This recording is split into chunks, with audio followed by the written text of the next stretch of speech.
এই ডাল রান্নাও যে এত মজাদার, এত টেস্টি আর এত ইয়াম্মি হতে পারে আমি আপনাদেরকে কিভাবে বোঝাবো, তাও আবার পেঁপে দিয়ে। তো আসসালামু আলাইকুম এভরিওয়ান, কেমন আছেন সবাই? আপনাদের দোয়ায় আমরাও ভালো আছি। তো আমাদের আজকের রেসিপি হচ্ছে পেঁপের ডাল। পেঁপেটা অনেকের কাছে পছন্দ না হতে পারে, কিন্তু রান্না করতে পারলে এটা আসলে খাওয়া মানে চেটেপুটে খাওয়ার মতোই। যাই হোক, আমি পেঁপেটা দেখতে পাচ্ছেন আমি ডাল নিয়ে নিচ্ছি। পেঁপেটা কেটে ধুয়ে নিচ্ছি। ডালের ভিতর ডাল পেঁপে একসাথে দিয়ে দিলাম। দিয়ে দিচ্ছি পেঁয়াজ কুচি, দিয়ে দিব আমি কাঁচামরিচ একটু ঝাল হওয়ার জন্য। এখানে বোম্বে মরিচ দিলে ভালো হয়, কিন্তু আমার কাছে বোম্বে মরিচ ছিল না। দিয়ে দিচ্ছি রসুন কুচি, লবণ পরিমাণ মতো, হলুদ দিয়ে দিচ্ছি, দিয়ে দিব লাল মরিচের গুঁড়া 1 চামচ। তো দিয়ে দিচ্ছি আদা বাটা, রসুন বাটা, সব কিছু দিয়ে আমি ভালোভাবে হাতে মাখিয়ে নিচ্ছি। তো এমনিতেই হাতে মাখানো সব কিছুই খুব মজার হয়। যাই হোক, হাতে ভালোভাবে আমি মাখিয়ে নিচ্ছি। তো এখানে হাতে মাখিয়ে নিয়ে আমি পানি অ্যাড করে দিব।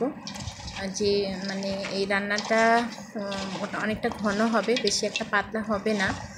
তো এই তো আমার মেশানো চলছে।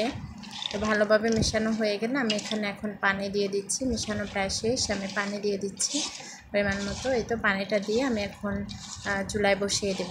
দেখতেই পাচ্ছেন, এই তো চুলায় বসিয়ে দিয়েছি। আর আমার কিছুক্ষণ পরে ফিরে এসে দেখি ডালের এই অবস্থা। ডালটা প্রায় একবারে গলে গেছে। আর পেঁপেটাও দেখতে পাচ্ছেন কালারটাও কতটা সুন্দর আসছে। এখন এদিকে আরেকটু হতে থাকবে আর আমি অন্য চুলায় ফোড়নের জন্য রসুন কুচি, পেঁয়াজ কুচি, তৈলটা ভেজে নিচ্ছি। তো এই তো আমার এই ফোড়নটা না দিয়েও পারেন আপনারা, কিন্তু এটা হচ্ছে শেষের দিকে যদি দিতে চান তাহলে তৈলটা আগে দিবেন না।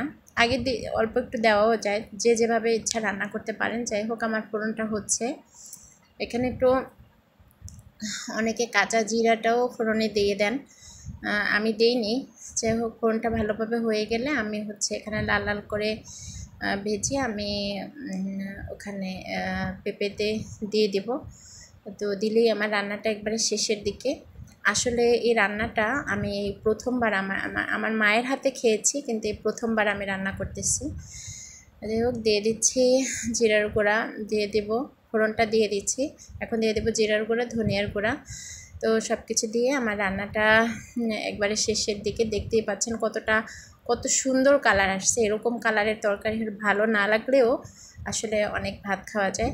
আমার রেসিপিটা কেমন হয়েছে কমেন্টে জানাবেন। আর রেসিপিটি ভালো হলে লাইক কমেন্ট শেয়ার দিয়ে পাশে থাকবেন। আর অবশ্যই আপনারা একবার এই রেসিপিটি ট্রাই করে দেখবেন কেমন হয়।